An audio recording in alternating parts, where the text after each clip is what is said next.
This is Lobby Legends, a tournament where the 8 best players in the world at Hearthstone Battlegrounds fight for 50k. For the Fall Championships, these players were Waterloo, the only ever 2 times winner of Lobby Legends, Dapido, the player with the highest total Lobby Legends earnings ever, Satellite, who has been a finalist an astonishing 6 out of 12 times and the most out of anyone ever, Tomb, current rank 1 players on the EU leaderboards, Beterbabbit, Alutemu, Littlebird, who have all been Lobby Legends finalists 4+ times. And then there's me. Consistent rank 1 on the NA leaderboard, but when it comes to tournament experience, I definitely have the least out of everyone. Despite this, I needed to show everyone that I wasn't only good at ladder. This is how I won the biggest Hearthstone Battlegrounds tournament and took home the grand prize of $10,000.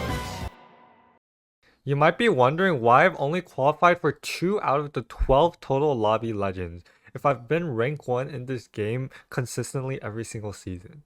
Well, you see, something I've realized over the past 2 years actually is that being good at ladder doesn't equate to being good at tournaments. When everyone's game sense is going to be top notch, people are going all in at the right times and going for the right directions, and the average board strength is going to be way higher than the average board strength in ladder. So if you're not playing carefully and playing as greedy of lines as you would play in ladder, you might just go speedrunning top 8. This time around, I decided to study winning players' VODs and shifted my greedy ladder mentality that I could get away with a more tempo playstyle in Lobby Legends so I can top 4 and then confidently make it into the final lobby. And it seems that my studying and tempo playstyle paid off because I was able to qualify for Lobby Legends as the only player that top 4'd all 3 games. As stoked I was to be another Lobby Legends finalist, the hardest part had yet to come, because this was about to be the toughest lobby I've played in my whole life. Before we get into the games, I have to explain the rules a bit. You earn 0 points for placing 8th place, 1 point for placing 7th, all the way to earning 7 points for 1st place. If 2 players tie for a placement, they would split the points. For example, tying 7th and 8th will give both these players 0.5 points. The final lobby will also be checkmate format, which I will explain later. My game 1 started off pretty good. I had a token start on Togwaggle and then got double Mercules opener, which made me quite strong for the mid game. My Mercules was even able to buff +12/+12 to my hand on just turn 5.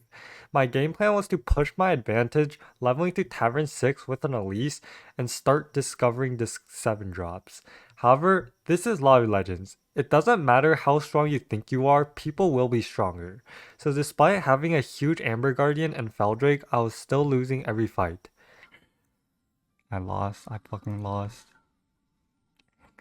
Dude, how can I lose this many fights? I don't get it.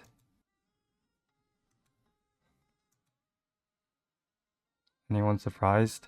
I still enacted the plan, discovering a 7 drop at lower HP than I would have liked for such a strong start, and I had to start pivoting to an actual board. By the way, with 2 Feldrakes in hand, in this spot I had to pick between Moira and Champion. Champion was obviously more tempo, but in a Murloc lobby, Moira definitely has way more potential with base skills and such. Let me know in the comments what you guys would have gone for in this spot because I think it's pretty darn close. Anyways, this was my pivot turn.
Yes, I choked at the last second. I did play as fast as I could have, but it wasn't very like me to panic last second and do something that stupid. My mind just went blank. I was the person in this tournament with the least experience, and it was definitely showing. If I want to win Lobby Legends, I couldn't afford to crack under pressure. My second game was not very interesting. I got offered a bad hero in the anomaly overgrown arena, and so my game plan from the very start was to win every single early fight so I could squeeze out a top 4. And that's exactly what I did. A little too strong, I would say. I mean, that was literally as strong as I could have been, like, the whole game, so... Ultimately, the other heroes were just more impactful than mine, so this 4.5 placement was to be expected. After the second game, I had the second lowest point total in the lobby with a measly 3.5 points after 2 games. But the title of this video is not how I competed in the biggest tournament in Hearthstone Battlegrounds, it's how I won it. So keep watching to see the biggest comeback in Lobby Legends history. It started with the third game. Once again, it was an overgrown arena lobby and I was offered Warden. Warden is particularly strong because tripling minions in this anomaly generates huge minions, and her hero power allows things to be tripled extremely easily. All you have to do is roll into a tavern, keep the highest tavern tier unit frozen, and then the next turn it has decent chance at copying again. And that's how I was able to triple base skill on turn 9, Bramble Witch on turn 10, Neil's on turn 11, all extremely premium units. Because my minion quality was so high, I cruised to top 2 with still max HP. I found myself in a top 2 situation with Tomb and an ultimate showdown to see if NA or EU was better. Both of us extremely healthy, Tomb with huge love lurkers and Zesty Crooner, while I have my big scam units and the beast that is Neil's.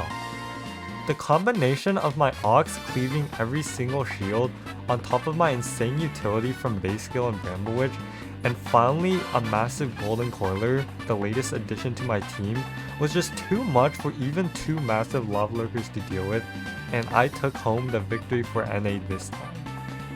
Game 4 was, once again, overgrown arena. I decided to pick Greybow because I don't feel that comfortable on Lich Bee in an environment where HP matters so much. And in this game, you'll see why every health point matters. My start was decent but not amazing. I just had a couple of beasts.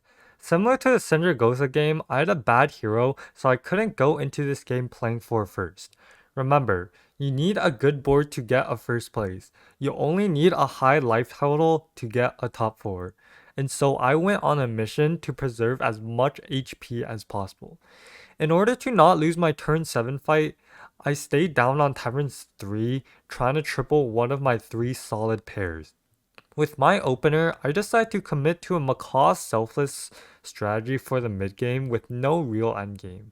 Remember, Feathermane's also an extremely strong card to buy this anomaly because it comes with tons of stats and doesn't require a board slot. With my mid-range setup, I found myself at 31 HP on turn 10, which is the magic number. The new damage cap system makes it so that you're only able to take 15 damage maximum until it is top 4, so I'm guaranteed to take 3 hits. And for someone with the weakest board ever on turn 11, I just had to keep taking hits until I finally get knocked out. The first hit, 16 HP. The second hit, 1 HP. We entered top 5, where it was finally my turn to get the ghost. And what do you know? Every single health point mattered, as I was able to clutch up a 3rd place with just 1 HP. And this, to me, was basically a first. Let's keep the momentum going. Lobby Legends Game 5 was, you couldn't make this up, overgrown arena. I went 3 on 3 and then leveled to Tavern 4 on turn 5, not expecting to lose to a Patrick that went 4 on 4. I was wrong. Patrick bought 2 Sindoi straight shots, causing me to take 8 and already be put in an uncomfortable position. Remember, 31 HP was the magic life total to be at.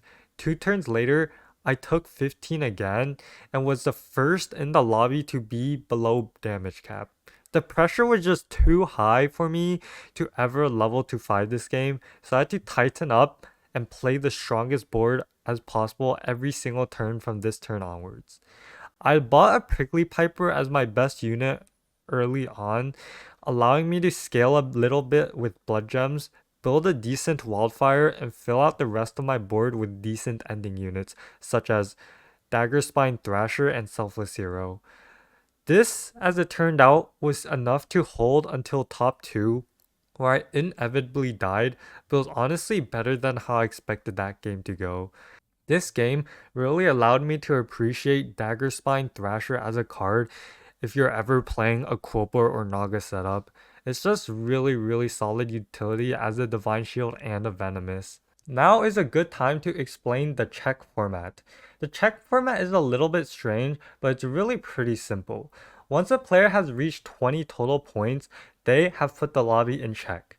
If a player in check wins the lobby, that player just wins the tournament. This makes it theoretically possible for any single player to win the lobby from any single position, and keeps the match a little more entertaining. With that second place, Beater, Dapido, and I all have the lobby in check. If one of us just got a first place, the tournament will end with a victor. Game 6 was Overgrown Arena again. Oh sorry, that's just the previous game recap, thank god. Anyways, Game 6 was double header, a pretty exciting anomaly for once. In this anomaly, Surf and Surf is super crucial turn 1 because using the double spellcraft on the shop every turn is just such insane tempo. Turn 3, I tripled into a Gladiator with my Surf and Surf setup. Turn 4, I rolled into double Faceless, and with these Facelesses, I could evolve for a 5-drop in shop to duplicate the next turn. And if I hit a good one, I might just win the game on the spot. Oh my god, okay. Okay, we're talking. Winnable? Game is winnable? Turn 5 double record? Wait, I just need to not choke. Okay, let's not choke this. Let's not choke this. Okay, please don't choke this. I have tempo. My tempo is pretty good. You might think that this is a free win, but it just wasn't so easy. See, Beterbabbit, who also happened to have the lobby in check, had this board. But regardless, shows how experienced and comfortable he is with this kind of scenario.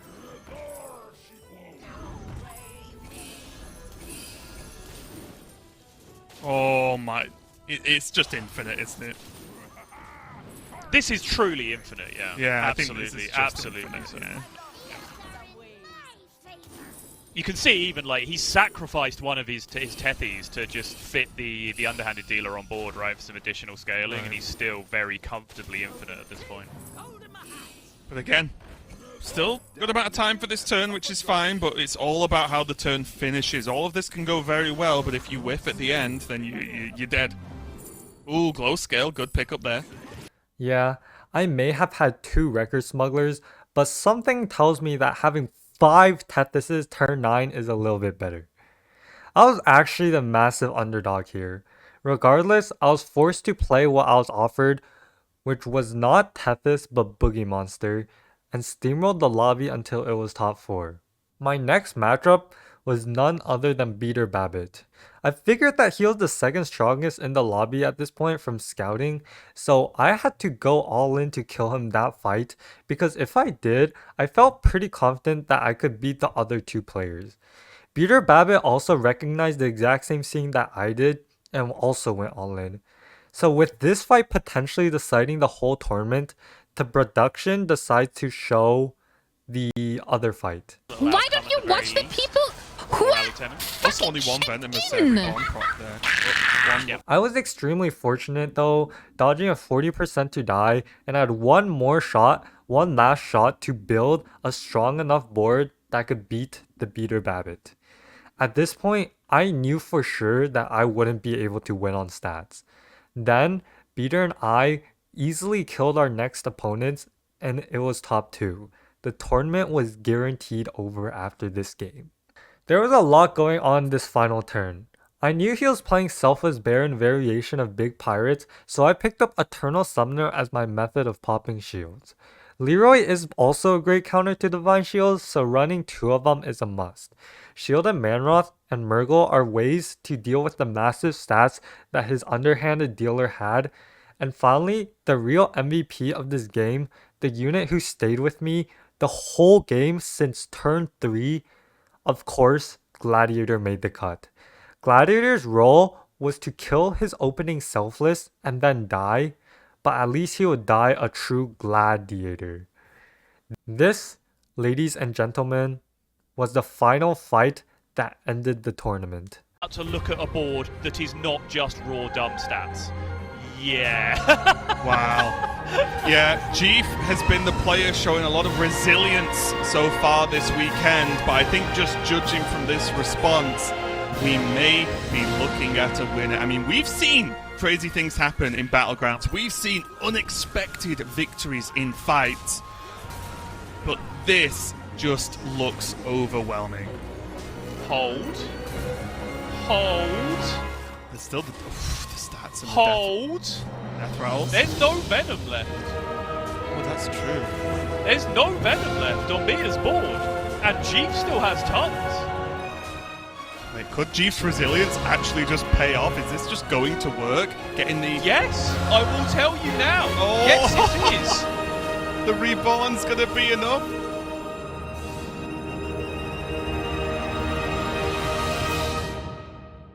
And with that, I became the 11th person ever to win a Lobbies Legends tournament. And with the $10,000 that I won, maybe I can finally buy a good camera. But the best part of all of this is, I finally proved to the world that NA is not just a meme. At least not in Battlegrounds. Shout out to like everyone from NA. Like, we got this one finally. Like we are Everyone. not frauds. We are not frauds.